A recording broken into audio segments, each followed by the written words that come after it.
L'actualité à la une ce dimanche, une nouvelle feuille de route pour la mise en œuvre du projet Grand Ouaga. Consensus trouvé autour du référentiel de voirie et les plans guides de développement des centralités secondaires pour faire de Ouagadougou une ville viable et durable. Explication en début de journal. La saison pluvieuse s'installe, au moins 600 000 tonnes de coton attendues pour cette campagne et l'UNPCB à l'écoute des préoccupations des producteurs. L'étape du Koumbia à suivre dans cette édition. Voilà pour le menu de ces 13h. Madame, Messieurs, bienvenue. Nous ouvrons ce journal avec l'accueil du président de la Guinée-Bissau, Oumarou Sissoko Ambalo, à l'aéroport international de Ouagadougou-Imanche. Ici donc, après les honneurs dus à son rang, pas de déclaration à cette étape de sa visite. Le président bissau-guinéen séjourne dans la capitale burkinabé pour une visite de travail avec son homologue Roch-Marc Christian Kaboré de l'aéroport cap sur le palais présidentiel où il est attendu par le président du Faso. Nous y reviendrons plus en détail dans nos prochaines éditions. Paix et cohésion sociale au Faso, l'appel de Manega récompense les initiatives orientées vers la promotion du vivre ensemble. Et en la matière, l'appel de Manega salue les actions du président du Faso et la dizaine d'autres personnalités qui ont reçu hier à Zignaré des trophées d'encouragement. Le cérémonial de distinction en images avec Ali Doubadini et bienvenue Taoussa. Et c'est fait, les lauréats du prix Manga de la paix entrent en possession de leur trophée. Comme annoncé le 15 juin dernier, le président du Faso, Roch-Marc Christian Kaboré, décroche le grand prix Manga de la paix pour avoir lancé le processus de la réconciliation nationale et érigé un ministère en charge de la question. Le chef de l'État est représenté par son conseiller spécial, Moussa Kaboré. Lui, c'est un instituteur de formation. Aruna Traoré dit le marcheur. À pied, il sillonne des villes au nom de la paix. Près de 850 km de marche en 2019 entre Bobo du Lasso, Orodara, Korogo et Sikasso, d'où ce prix spécial. Également bénéficiaire de prix spéciaux, le maire de la commune de Barsalgo, Abdoulaye Pafadnam. Jacques Ouedraogo, révélé par l'affaire Pazani, représenté ici par son épouse. Belko Bari de la coalition Jam pour la paix, Naba Sigri de Sapone, Lodima de Wargaï, Mauran Tolesayon, chef du canton de Karaborola, le chef de Zitenga. Bref, elles sont 10 personnalités sacrées prix spéciaux. 2 trophées d'hommage sont décernés, un pour les FDS et les VDP, le deuxième revient à Djendjina Babaro. Des distinctions pour encourager des personnalités qui œuvrent pour la paix. Elles s'inscrivent dans le cadre du 2e anniversaire de l'appel de Manega, un appel à plus d'engagement pour la cohésion sociale, le vivre ensemble, le pardon et la paix. L'implication de la femme dans la promotion de la sécurité, thème retenu par la fondation Lucie Kaboré Traoré qui a célébré hier en différé la journée internationale de la veuve. Des veuves à qui l'on a expliqué le mode opératoire des groupes armés terroristes et le processus de réconciliation en cours au Burkina Faso. Les précisions de Nongba Kouda et Aimé Solange Digma. Commémorer le 23 juin de chaque année, cette journée dédiée à la veuve vise à attirer l'attention de la communauté internationale sur la marginalisation des veuves et la promotion de leurs droits. Pour cette 11e édition, les réflexions tournent autour de l'implication de la femme dans la production de la sécurité au Burkina, ce qui va permettre d'identifier et de proposer des solutions endogènes. C'est déjà de penser à ce qui se passe, le contexte au Burkina, avec ces attaques terroristes. On a tenu à ce qu'elles puissent écouter les experts des forces armées nationales pour qu'elles soient bien informées sur ce qui se passe, comment est-ce que les gens font pour coopter les personnes vulnérables, pour ne pas tomber justement dans cette histoire du terrorisme. Un thème qui interpelle tous, d'autant plus que les attaques terroristes ont contribué à accroître le nombre des veuves et d'orphelins dans le pays. Tous nos militaires qui tombent sur le champ d'honneur, nous garantissons leurs droits. Non seulement ils ont leur capital d'essai, mais nous leur donnons une allocation spécifique de 10 millions.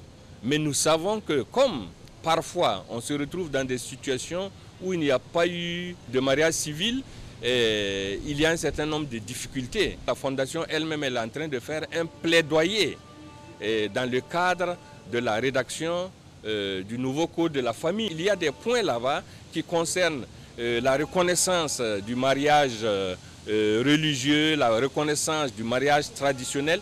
Donc voilà autant de choses où vous, comme nous devons nous battre pour que cela puisse se réaliser. Organisée par la Fondation Lucie Kaboré Traoré, cette journée est également une invite à un engagement collectif pour la protection juridique et sociale de la veuve et de l'orphelin. À l'entame de la cérémonie, les participants ont eu une pensée pieuse pour toutes les victimes du terrorisme. Dans le registre santé, l'hépatite C, une véritable menace car la maladie tue sérieusement. Le taux de prévalence national de 3,6% et de 6% dans la région des Cascades et 13,6% au sud-ouest, résultat de l'étude du centre Muras menée entre 2018 et 2019. Face à la situation, l'Institut national de santé publique réunit les acteurs pour une stratégie commune de lutte. Explication de Gira Somé et Olopoda. L'hépatite C, voici une maladie dont la progression de la prévalence dans le sud-ouest et les Cascades suscite inquiétude et réflexion au sein des acteurs de la lutte. Avec respectivement 13,2% et 6%, ces deux régions sont les plus touchées et les facteurs de transmission sont d'ordre socio-culturel. Les pratiques traditionnelles de manipulation donc, du corps seraient une des causes qui émergent au sein donc, de cette population. Les deux régions sont frontalières à la Côte d'Ivoire, au Ghana et au Mali. Donc, ce qui fait qu'il y a beaucoup de mouvements de population et qui peuvent favoriser en plus de l'orpaillage ces genres donc, de phénomènes. Ces deux régions les plus affectées doivent être privilégiées au cours des prochaines années en termes d'offres de soins. C'est l'avis de l'Institut national de santé publique, engagé à apporter ici son leadership et son expertise aux efforts nationaux à travers ce cadre d'échange entre experts, firmes pharmaceutiques et partenaires au développement. L'objectif est de développer un consensus sur les stratégies d'élimination du virus de l'hépatite C dans les régions du sud-ouest et des Cascades. Le choix sur le virus de l'hépatite C, c'est simplement pour le fait que c'est un virus où on a un traitement efficace. Le fait de pouvoir avoir un programme qui va éliminer et éradiquer le virus de l'hépatite C ne va pas régler le problème du B totalement. Mais au moins on peut espérer gagner en termes, si vous voulez, de complications, de baisse de la mortalité, de la morbidité au niveau des complications que sont la cirrhose et le cancer du foie. Au terme de 2 jours de réflexion, il est recommandé un plan d'urgence contre les hépatites virales C, l'inscription de leur élimination dans l'agenda du pays, la mobilisation des ressources et surtout un engagement politique. Des recommandations qui vont permettre de construire un plaidoyer suffisamment fort pour obtenir un engagement beaucoup plus poussé des politiques, un engagement des partenaires techniques et financiers. Convaincu que la lutte contre le virus requiert une approche holistique, stratégique et coordonnée, le ministre de la Santé promet intégrer toutes les recommandations issues de cet atelier dans le nouveau référentiel de développement. Les hépatites virales, selon lui, constituent un problème de santé publique. À présent, les échos du projet Grand Ouaga, les acteurs impliqués dans la mise en œuvre du projet proposent une nouvelle feuille de route. Outre le développement des communes voisines, Tampoui et Dassasgo seront érigées en centralité secondaire. Des réformes qui se veulent participatives. Jean-Hugues Bayala, Nyakiteda. Offrir un cadre agréable aux Ouagalais, c'est l'ambition du projet Grand Ouaga qui fait l'objet de concertations. Des concertations pour aboutir à une feuille de route pour la mise en œuvre du projet. Nous sortons d'ici avec une feuille de route claire qui nous permet de mieux hiérarchiser nos voiries. Nous sortons ici avec une feuille de route claire par rapport aux 2 centralités, Tanguin et Tampoui, qui doivent être des centralités modèles phares pour la ville de Ouagadougou. Donc comment réfléchir pour faire de nos villes des villes vivables et durables?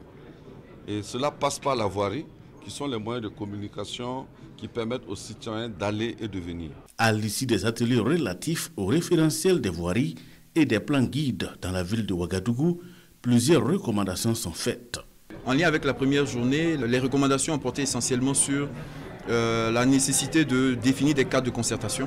Il fallait que l'ensemble des acteurs se parlent, voilà, pour pouvoir mieux intégrer les différents projets. Maintenant, dans la deuxième journée, qui a eu pour objet de réfléchir sur les centralités du grand texte, c'est-à-dire d'Assasgo et la centralité de Tampuy, les recommandations principales ont porté essentiellement sur la mise en place d'une démarche participative. Parce que c'est des grosses réformes qui vont intervenir dans ces zones, donc il faut travailler à ce qu'on puisse avoir l'adhésion des acteurs.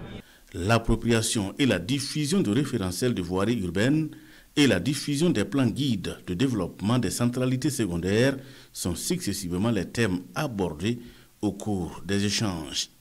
Et au maire de Ouagadougou de rassurer que les conclusions de ces travaux seront inscrites sur la liste des priorités de la municipalité en vue d'engager des actions rapides pour répondre aux besoins et pour une amélioration des conditions de vie des Ouagalais. Autre point de l'actualité pour cette campagne agricole 2021-2022, le Larlé Nabatigré, promoteur du Mugbin, donne le temps depuis Oundé pour l'intensification de la production de cette spéculation. Il promet revoir le prix d'achat du Mugbin à la hausse. Compte rendu de Hassan Gourabou et Karim Sissé. Au moins 5000 tonnes de Mugbin, c'est la production visée au niveau national pour la campagne agricole 2021-2022. Et le message est livré ici à Oundé par le Larlé Nabatigré à la faveur du lancement officiel de la campagne de production nationale de cette denrée.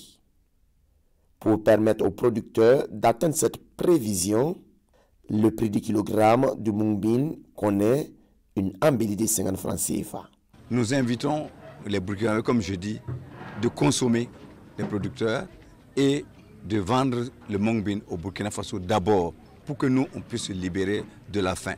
Nous allons surtout signer des contrats de production avec nos 45 présidents provinciaux, parce qu'on a 45 présidents dans les 45 provinces, et eux, ils vont signer des contrats avec les producteurs. Et nous avons relevé le prix qui était de 250 francs à 300 francs. Cette nouvelle annoncée par le promoteur du Mugbin est bien accueillie par les producteurs de cette spéculation dans les tuiles. Des producteurs qui ont pris de l'engagement de faire mieux que la saison écoulée. Dans notre province, nous avons démarré la production en 2018. Ici, je félicite nos vaillantes femmes qui œuvrent beaucoup pour cette production. Nous avons assez de coopératives féminines. Notre objectif, nous voulons cette année augmenter. Nous étions à 200 tonnes, nous avons compté avoir au moins entre 350 et 500 tonnes. À cette cérémonie, les producteurs du Mugbin ont émis quelques doléances. Il s'agit entre autres de la mise à disposition des semences à temps, de la disponibilité des engrais appropriés et du paiement rapide de leur production. À toutes ces doléances, le promoteur promet apporter une réponse adéquate. On reste dans le tweet des journalistes sur les pas de l'Union nationale des producteurs de coton du Burkina. Sa délégation était mercredi dans des champs de coton pour cette nouvelle campagne cotonnière. L'UNPCB galvanise les cotonculteurs à produire plus, ce qui passe par le respect des paquets technologiques. Leur doléance à suivre à l'escale de Koumbia dans ce reportage de Drissa Traoré et Ismaël Saturnin Paré. 10 hectares de superficie entièrement emblavés en coton. Nous sommes dans le champ de Boïni-Kanijil, dans un hameau de culture à Koumbia. Même si le champ présente une bonne physionomie, le producteur rencontre quand même quelques difficultés. Les grains de coton, en tout cas, ces masses-là, on a des problèmes ici, en tout cas. Tu vois, s'originer, mais ça ne sort pas. Et c'est notre problème ici, avec le risque de pluie. C'est ça qui est... La campagne cotonnière cette année à Oundé vraiment particulier, vu l'installation de la saison. Mais on va prier Dieu toujours pour que vraiment que ça continue à pleuvoir pour que tout le monde gagne les semis. Cette visite de terrain de la délégation de l'Union nationale des producteurs de coton du Burkina offre l'occasion aux cotonculteurs de la province du Tuy de faire des doléances. Et au dire des premiers responsables de l'UNPCB, cette visite est le premier d'une série. Chaque année, en début de saison hivernale, nous sortons sur le terrain pour voir ce qu'ils ont pu faire. C'est ce qui nous amène sur le terrain aujourd'hui, pour voir avec ce producteur de Kumbia s'il a pu s'aimer, quand est-ce qu'il a obtenu ses intrants, les difficultés qu'il rencontre sur cette période-là. Voilà. Et l'idée aussi, c'est de pouvoir le conseiller, lui donner des conseils pratiques, voilà, pour qu'il puisse réussir sa campagne. La campagne cotonnière de cette année prévoit 600 000 tonnes au plan national selon le président de l'UNPCB. Malgré les contraintes, les cotonculteurs de Kumbia s'engagent à relever ces défis avec le concours de Dame Nature. L'entrepreneuriat des jeunes. Le bourgmestre de Gorom Gorom y tient car le contexte sécuritaire difficile rend la jeunesse plus vulnérable. Pour la réduction du taux de chômage dans cette commune du Sahel, 240 jeunes et femmes reçoivent des chèques allant de 150 000 francs à 600 000 francs CFA. De quoi s'essayer à l'entrepreneuriat. Le point avec Pini Diengano. Ces jeunes et femmes porteurs d'emploi de la commune de Gorom Gorom, au nombre de 240, reçoivent des chèques allant de 150 à 600 000 francs CFA. L'initiative est de la mairie et ses partenaires, l'ambassade de la France, le service international de l'aide et du développement, Africa et le projet d'appui au développement de l'élevage au Sahel. On remercie les maires de la commune de Gorom Gorom et les coordinateurs de Africa PADES. Les gens sont habitués, on les finance, ils prennent une bourse. Nous ne sommes pas dans cette dynamique. Nous sommes dans la dynamique de soutenir les gens et que les gens se mettent au sérieux, ils travaillent au sérieux pour réussir. Quelqu'un aujourd'hui qui a 250 000 francs, 300 000 francs, 500 000 francs, qui a la volonté, il va réussir. L'employabilité des jeunes est devenue une problématique dans le contexte sécuritaire actuel, selon le superviseur du projet. Et cette subvention à ces jeunes et femmes est de les stabiliser dans leur terroir. À travers ce projet, on pourra en fait appuyer 240 micro-entreprises à se créer ou à se renforcer, à se développer. Côté du développement de ces entreprises, on vise une création d'emplois qui n'est pas celui du bénéficiaire, mais de l'emploi à l'intérieur des entreprises. Selon le maire de la commune de Gorom Gorom, bientôt 300 autres jeunes et femmes auront d'autres subventions pour booster leur entreprise. Et puis le groupe d'action pour le SOUM et l'association pour la promotion de l'élevage au Sahel et en savane APES, solidaires des déplacés internes de Solhan au lendemain de la tragédie. Ils leur font don de vivres et des nattes d'une valeur de 29 millions de francs CFA. À cela s'ajoute un chèque de 10 millions. Albert Nibier, Pini Diengano. Des vivres, des nattes et des couvertures, voici de quoi soutenir les déplacés internes de la commune rurale de Solhan, d'une valeur de plus de 29 millions de francs CFA et un chèque de 10 millions de francs CFA. Le geste est du groupe d'action pour les SOUM et l'association pour la promotion de l'élevage au Sahel et en savane APS. APS, c'est vraiment une association de promotion de l'élevage au Sahel et en savane. C'est une association de promotion de l'agropastoralisme. Donc, c'est des exploitations familiales pastorales qui ont été touchées, des exploitations familiales agropastorales qui ont été touchées. Et donc, pour nous, c'est tout à fait normal que l'on marque notre solidarité, notre appui à ces populations. Nous avons pu acquérir 40 tonnes de céréales, c'est-à-dire de petits milles, 20 tonnes de riz, 10 tonnes de sel, et 400 nattes et puis de 2 places et puis 500 bouilloires. Donc nous avons également remis de façon symbolique un chèque de 10 millions à monsieur le gouverneur pour annoncer, pour dire aux contributeurs que leur geste est dorénavant dans les mains des personnes déplacées de Solhan. Un soutien combien énorme que les autorités régionales du Sahel saluent tout en remerciant les donateurs. Tout le monde aujourd'hui sait ce qui se passe au Soum. Mais malgré les difficultés de cette population du Soum, des fils et des filles de cette province ont décidé de se cotiser, ont décidé de se libérer de certains biens, de sommes d'argent, pour venir aider leurs frères de Solhan, de Seba et du Yaga de façon générale. L'APES également est venu aujourd'hui avec beaucoup de vivres, avec beaucoup d'argent. Je les remercie. Je leur ai dit de bander encore les muscles. Parce qu'il y a les besoins d'aujourd'hui, il y aura des besoins demain, il y aura des besoins dans 6 mois, dans 1 an. En attendant d'autres mères radieuses, le gouverneur de la région du Sahel appelle la population à se souder.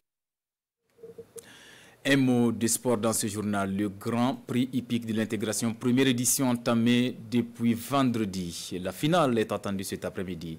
Mais le Grand Prix hippique de l'intégration, ce n'est pas que pour les pros. La RTB a remporté hier la course inter-rédaction devant Filinfo et l'Observateur Palga. La fête du cheval en image avec Jérôme Kendriego. Un événement dans l'événement, la course inter-rédaction en marge du Grand Prix de l'intégration africaine.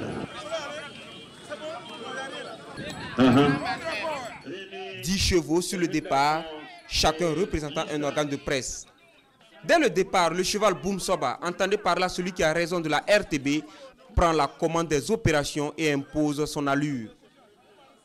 Une allure très soutenue que Omega ne peut suivre. Boum Soba ne décélère pas, il contrôle la course jusqu'à la victoire de la RTB devant Filinfo 2e et l'Observateur Palga 3e. Sidoya arrive 4e et BF1 ferme le top 5.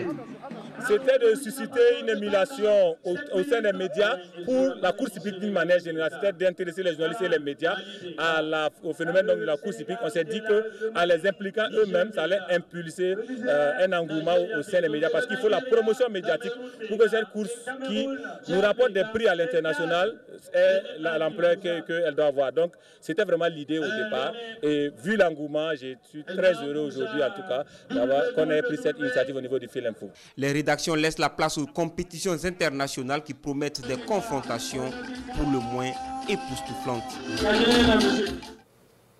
Merci Jérôme. Troisième et dernière journée de la première édition du Grand Prix de l'intégration ce dimanche. 7 courses dans cette catégorie sont au programme cet après-midi à l'hippodrome de Pabré. Le vainqueur de chacune de cette catégorie repartira avec une enveloppe financière et une voiture. Voilà pour l'essentiel de l'actualité de ce dimanche. Merci de la fidélité au programme de la télévision du Burkina. À bientôt.